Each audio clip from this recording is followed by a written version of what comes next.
You're trying to work, you're trying to focus, you're trying to think, but there's a cup on your desk, a pile of papers in your peripheral vision, clothes on the chair, and suddenly you can't. You can't think. You can't concentrate. You can't access your brain properly.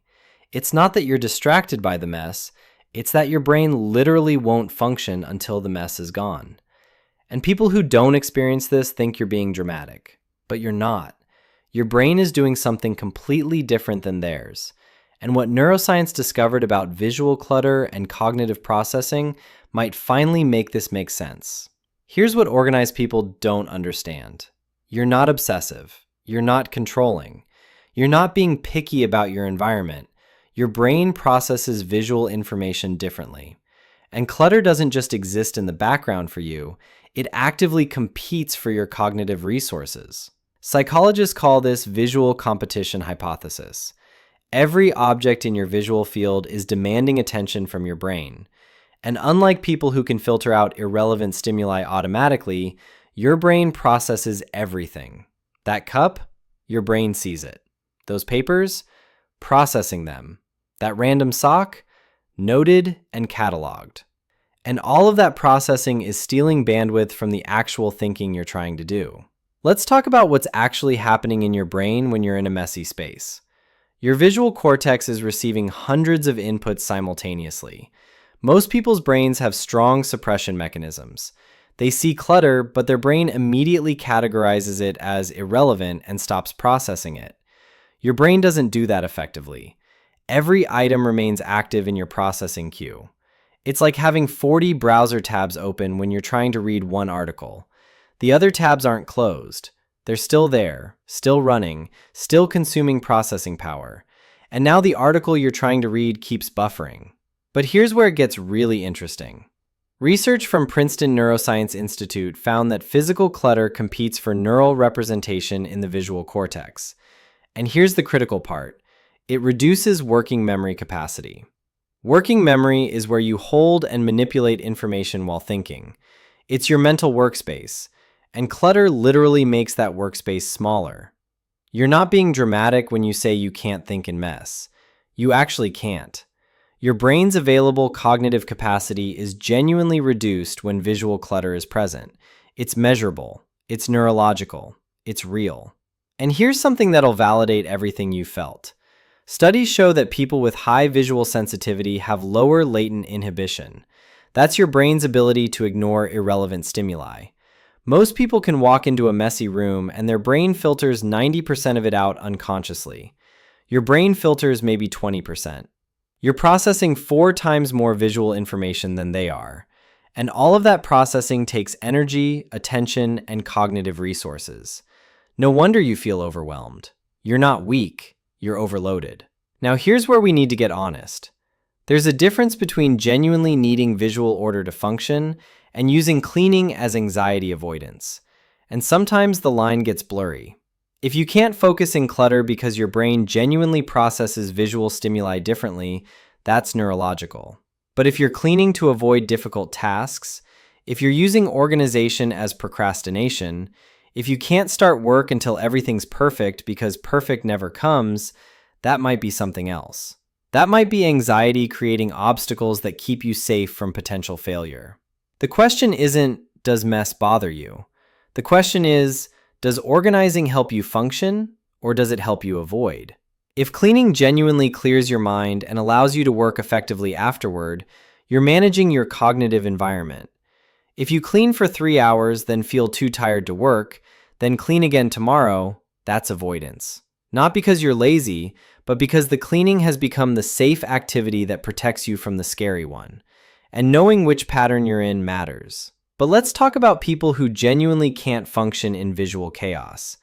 Because you've discovered something about how your specific brain operates. You need external order to create internal order. Your environment isn't just where you work, it's part of your cognitive system. A clean space isn't aesthetic preference, it's a processing requirement. And that's not weakness, that's self-knowledge. Think about it from a neuroscience perspective. Your brain has limited attention capacity. Attention is like a spotlight. It can only illuminate so much at once. For most people, that spotlight naturally focuses on what's relevant and dims everything else. For you, the spotlight keeps getting pulled toward irrelevant stimuli. Every piece of clutter is yanking your attention away from what you're trying to focus on. You're not choosing to be distracted. Your brain's attention mechanisms work differently. And forcing yourself to work in chaos isn't building discipline. It's fighting your own neurology. And here's what the clutter-tolerant people will never understand. It's not about the mess itself. It's about what the mess does to your mental capacity. They see a messy room and think untidy. You see a messy room and experience cognitive drain. For them, mess is visual. For you, mess is mental. They can ignore it. You're processing it constantly. They have bandwidth left for thinking. You've used all your bandwidth just managing the sensory input. And then they wonder why you're exhausted and they're fine. There's also the emotional component nobody talks about. Clutter doesn't just reduce cognitive function. For people with visual sensitivity, it creates low-grade stress. Your cortisol, the stress hormone, stays slightly elevated in cluttered environments. Not panic levels, just enough to keep you on edge, enough to make everything feel harder, enough to drain your energy without you realizing where it's going. You're not overreacting to mess. Your nervous system is genuinely responding to a stressor others don't perceive. Research on this is validating. Studies show that people who need visual order often have higher cognitive complexity. They're not simpler thinkers who need simpler environments. They're complex thinkers whose processing style requires organized external input. Their brains make more connections, see more patterns, process more deeply. And that sophisticated processing needs clean data.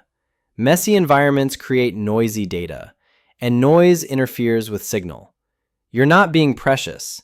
You're optimizing for how your specific cognition works. Here's something that'll shift your perspective. This trait often correlates with creativity and analytical ability. Why? Because brains that process everything are also brains that see connections others miss. The same mechanism that makes you sensitive to clutter makes you sensitive to patterns, nuances, possibilities. You can't turn off the processing, but you can control what you're processing. Clean environment equals clear mental input equals optimal cognitive performance. It's not about control. It's about compatibility between how your brain works and what you're asking it to work with. And let's be honest about the social cost. People think you're uptight, controlling, high maintenance. They don't understand that you're not judging their mess. You're managing your cognitive load. When you can't think in their cluttered space, they take it personally, like their lifestyle is being criticized. But it's not about them. It's about your brain's processing requirements. You're not saying their way is wrong. You're saying your brain needs something different. And that difference shouldn't require justification.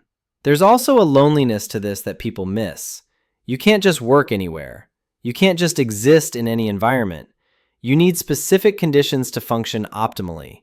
And that makes you less flexible than others, less able to adapt to suboptimal conditions. They can work in coffee shops, airports, messy offices. You need order.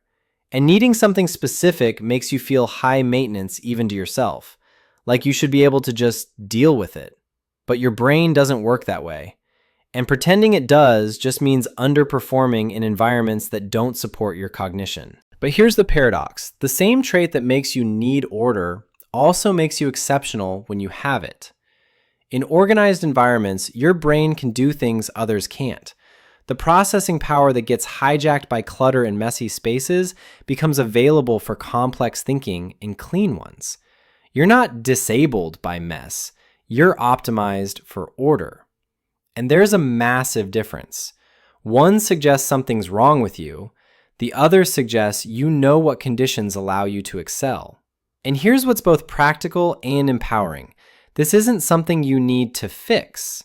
It's something you need to accommodate. You don't train yourself to tolerate clutter. You create environments that work for your brain. You protect your visual space like others protect their time. You're not being demanding, you're being strategic. You understand that cognitive performance isn't just about mental effort. It's about environmental compatibility. And optimizing your environment isn't weakness, it's wisdom. So what does needing visual order for mental clarity mean? It means your brain processes visual information with high fidelity. It means clutter isn't background noise, it's active interference. It means your cognitive capacity is genuinely affected by environmental stimuli. It means you're not being dramatic when you say you can't think in mess. You literally can't. And that's neurology, not personality. Next time someone tells you to just ignore the mess, you can explain visual competition hypothesis, working memory reduction, latent inhibition, and the entire body of neuroscience showing that for some brains, external order is a cognitive requirement, not an aesthetic preference. Or you can just say, my brain works better in clean spaces. Both are accurate. And honestly, that's the truth. You're not controlling, you're compatible. You're not obsessive, you're optimized. You know what your brain needs to function at its best. And refusing to apologize for that isn't high maintenance. It's self-awareness most people never achieve. If this explained why you need to clean before you can think, the next video explores why some people need silence while others need noise, and what that reveals about how different brains process information. Direct continuation of understanding your cognitive requirements. See you there.